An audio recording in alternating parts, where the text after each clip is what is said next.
Naglatag ng solusyon ng ilang mambabatas para masolusyonan ang problema sa manipis na supply.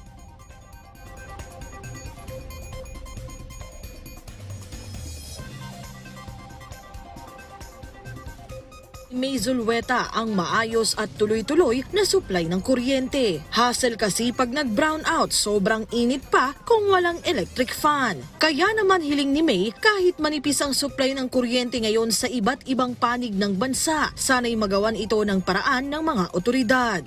Kahit sobrang init, huwag naman mag-brown out. Kasi sobrang hirap, ma'am. Kung mag-brown out, wala, hindi kami makatinda. Kasi madilim, wala kaming kuryente, wala pagluto namin. Wala, hindi kami makaluto.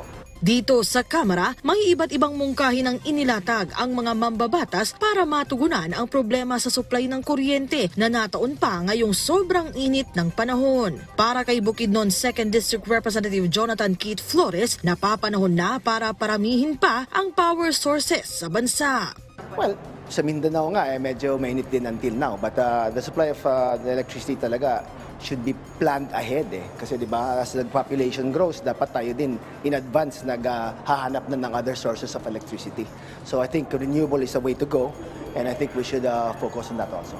Habang ang Makabayan Block nais nang paimbestigahan ang issue dahil perwisyo na ang hatid sa publiko ng rotational brownout sa ilang lugar. Yes, definitely. Tsaka tumaas yung kuryente ulit di ba? So pag tumataas talaga yung kuryente, talagang kailangan nating magpatawag ng mga hearing. Well, magpo-file kami ng resolution para imbestigahan itong seemingly unpreparedness na nangyayari sa ating mga GenCos. Parang taon-taon na kasi nangyayari yan. And yet kapag may mga ganitong panahon, nagtataas sila, nagiging dahilan ito para tumaas ang presyo ng kuryente.